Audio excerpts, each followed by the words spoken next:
As of February 2026, Eritrean refugees and asylum seekers in Egypt are facing some deepening human rights crises. More than 3,000 Eritreans have been arrested since January 10th of 2026, including individuals which are actually registered with the United Nations High Commissioner for Refugees.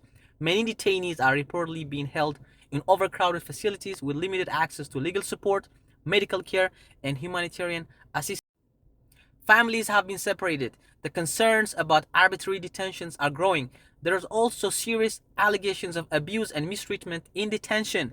Human rights advocates are calling for independent investigations to verify these claims and ensure accountability. Most alarming are the reports of a possible deportation to Eritrea, where the returnees risk being imprisoned, indefinite national service, and other forms of persecution. The situation in Egypt demands urgent international attention to protect the detainees and prevent unlawful deportation and uphold fundamental human rights. Please share this with your friends because the people in Egypt, Eritreans refugees and Ethiopian refugees in Egypt are suffering, and we need to raise awareness so that the whole world can do its part. Share this with your friends. I cannot stress this enough. If there's something you can do, that's share this video.